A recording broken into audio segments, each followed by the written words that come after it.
انہی ذروں کا رب رب العالمین ہے۔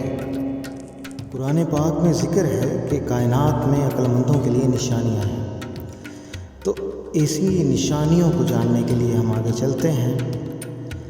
یہ آپ ایک ڈائیگرام دیکھ رہے ہیں جس میں بتایا گیا ہے کہ 73% جو ہے وہ ڈارک انرجی ہے، 23% ڈارک میٹر ہے اور 4% کاسمک ورلڈ ہے، یہ گلیکسی اسٹار سب کچھ، اور 0.03% ہم ہیں۔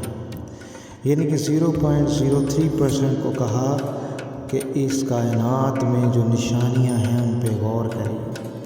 تو چلیے ہم غور کرتے ہیں اور جاننے کی کوشش کرتے ہیں ان نشانیوں کو جو اس کائنات میں پنہاں ہیں۔ سب سے پہلے ان پہ غور کیا حضرت انسان نے، اور اسی تاریخ کو آگے بڑھاتے ہیں تو ایرسٹوٹل کو دیکھ رہے ہیں آپ۔ انہوں نے کہا کہ زمین پہ آبجیکٹ کوئی اس لیے زمین کو نہیں چھوڑتا کہ وہ چھوڑ کے جانا نہیں چاہتا، اور کوئی آبجیکٹ اس لیے رک جاتا ہے کہ وہ تھک جاتا ہے۔ اسی فکر کو آگے بڑھایا نیوٹن نے، اور نیوٹن نے سوچا کہ اگر یہ سیب زمین پر گرتا ہے تو یقیناً یہ چاند بھی گر سکتا ہے۔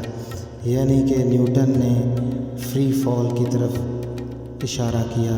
نیوٹن نے جانا گریویٹیشنل فورس کو، نیوٹن نے ڈیولپ کیے گریویٹیشنل لاز آف موشن، اور نیوٹن کے اسی میتھس کو کیلکولس میں بدل دیا نیوٹن نے، اور زمین پر میکینیکل ریولوشن آ گیا، پہیہ چل پڑا، فیکٹریاں، بلڈنگز، عمارت، سب کچھ بننا شروع ہو گیا۔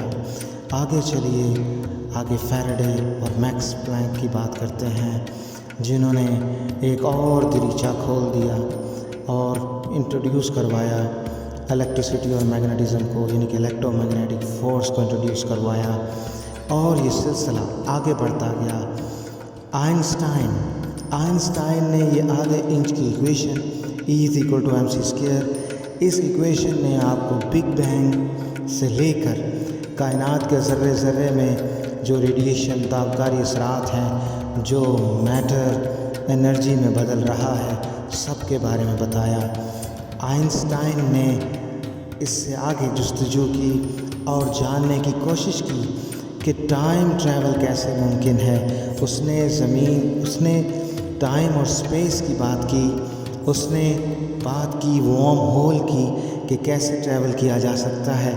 اسی کڑی سے آگے آپ دیکھ رہے ہیں اسٹیفن ہاکنگ کو، اس نے بھی ایک بلیک ہول کے بارے میں بتایا کہ ایک ایسا بلیک ہول ہے جس کے آپ یہاں سے داخل بھی ہو سکتے ہیں، وہاں سے خروج بھی حاصل کر سکتے ہیں، یعنی کہ آپ ٹریول کر سکتے ہیں۔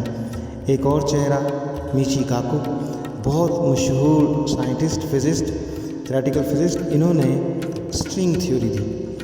اسٹرنگ تھیوری یوں سمجھ لو کہ یہ ایک اور قدم تھا جو بگ بینگ سے پہلے سے سب کچھ چیزوں کو جاننے اور ذرے ذرے کے اندر چھپی ہوئی اس اسٹرنگ نے بتایا ہمیں کہ اسی اسٹرنگ سے کوارکس ہیں، اسی اسٹرنگ سے الیکٹران ہے، پروٹون ہے، گریویٹیشنل فورس ہے، تمام کی تمام فورسز اسی اسٹرنگ کی وجہ سے ہیں۔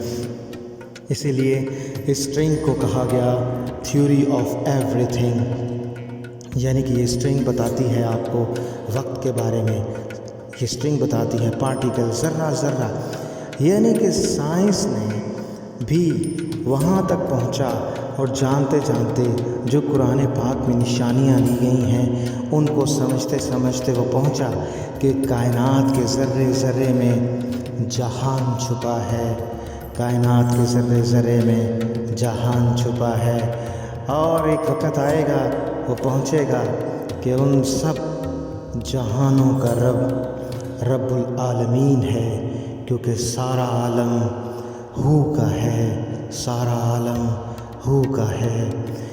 امید ہے کہ آپ کو یہ پروگرام پسند آیا ہوگا۔ کچھ ضروری کام جو آپ نے ضرور کرنے ہیں، آپ نے اس چینل کو لائک کرنا ہے، سبسکرائب کرنا ہے، شیئر کرنا ہے اور بیل آئیکن کو پریس کرنا ہے تاکہ آئندہ کی بھی آپ کو پروگرام ملتے رہیں۔ اسی سلسلے کو ہم جاری رکھیں گے۔ تب تک کے لیے اللہ حافظ.